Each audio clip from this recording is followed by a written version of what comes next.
Now, I understand that this may mean very little to most of you just because HBO's The Leftovers was criminally underviewed while it was on, but for me personally, I walked into this film quite excited, if only because 3 of that television show's key creatives were involved in this one. Those being the co-writers Nick Cuse and the great Damon Lindelof and the director Craig Zobel. But then, last year, I thought I would never get to see the film when the studio got cold feet. A lot of people accusing the film of just going too far, being too pointed of a satire. And I suppose that's a decent place to start. Does this film go too far? Is it trying to do more than ruffle feathers in our already feather-ruffled nation? Is it trying to provoke us, the viewer, in a bad way? Is it trying to turn us on one another all the more? Now, while I can only guarantee that there will be a wide variety of opinions answering that specific question, in my humble opinion, the answer is absolutely no. This film is not trying to fracture all the more an already fractured nation. One of the very best things that a storyteller can do is speak from their heart, communicating what they genuinely feel, because odds are, as they communicate those genuine feelings and sincere thoughts on that personal level, they will ultimately say something that has this resonance with the rest of us as well. And the thing that Damon Lindelof and Nick Cuse really seemed to want to say very truthfully in this film was, I mean, there is just, in the best moments on this film, this palpable sense of those 2 writers looking up to the heavens and just yelling out. Not in this arrogant way, not in this way to say to me, the viewer, aha, we know the answers and you don't, and you're dumb for not knowing them. There was no smug superiority. There was no big message of, here is the answer, this is a specific way to get us out of this mess. There was just this truthful expression of, we are in a mess, and being in a mess like this one is just, oh, so maddening. Of course, that didn't mean that they didn't also have a lot of fun yelling. And I think I should pause right here and tell all of you who have not yet seen this film that that was really one of the primary things that Lindelof and Cuse clearly wanted us to experience while watching this film.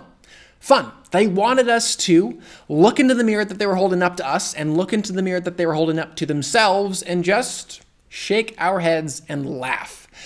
With that said too, I should also iterate that Lindelof and Cuse, both of whom are outspoken liberals, did take as many, if not more, shots at themselves in this film than conservatives. And watching them segue back and forth between throwing pies in the conservatives' faces and pies in the liberals' faces, it was just fun, and it was intended to be. And on top of that, it wasn't as if they were just making a complete farce. They also quite successfully wrote a really stellar action comedy, action thriller. There were a number of moments that I genuinely found myself moved, getting nervous for the characters, really rooting for their survival as these stakes got higher and higher. And moving back and forth between those styles and tones was no small feat. This was far and away the best thing that Lindelof has written for the big screen. Still doesn't hold a candle to a lot of his TV series like Watchmen, The Leftovers, and Lost, but the character development, the world building, the overall narrative was vastly superior to things like Prometheus, Star Trek Into Darkness, and Tomorrowland. The first 35 minutes, for example, were just awesome. Now, I'm not even going to allude to what the screenwriters did in that first half an hour, just because it's so much more enjoyable if you have no clue what they're doing. But let me just tell you, what they pulled off there really was outstanding. They got me to buy in and invest in what was unfolding, despite it being packed full of these just silly kind of gimmicks and tricks. How?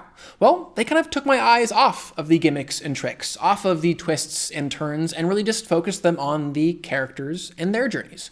What those characters wanted, where they were trying to get to, and really what was standing in their way. Storytelling 101, and it worked. And speaking of the characters, I've really got to throw some serious love Betty Gilpin's direction. Yes, she absolutely crushed all of her action sequences and just line deliveries, but more memorable than all of that was her overall presence, and just these bold and really idiosyncratic choices that she made. She was constantly making these physical decisions, the way that she would stand, or raise an eyebrow, or widen her eyes, that were just, well, they could have fallen flat on their face so easily because they were so very quirky, but ultimately they led to this very unique and memorable performance. There were a couple of scenes in particular, one where she was retelling this classic fable, and this other one where she was just kind of talking about her general mental state, and her performance in those scenes was so transportive. In the latter scene especially, there were a couple of moments where she wasn't even given words to describe how she was feeling, just grunts and facial expressions. But she used that and really let me see who that person was in a very real way. I also thought that the overall world building and just mythology of the hunt, if that's what we want to call it, was also quite impressive. The screenwriters just knew when to peel back the layers of this universe, revealing specific answers that were satisfying and interesting, which is impressive because the right answer provided at the wrong time can really fall flat quite quickly, which is something I know Lindelof learned the hard way on Lost. Now, if I had any sort of gripes with this film, I think it would probably come down to some of the directing and overall production value.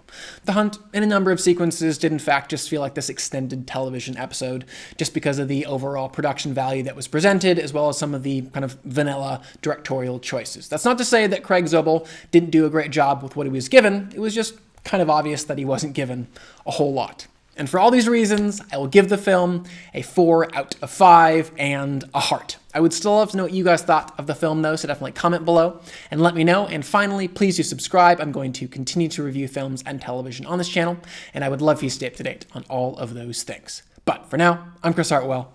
This is The Heartbeat. Thank you for joining me.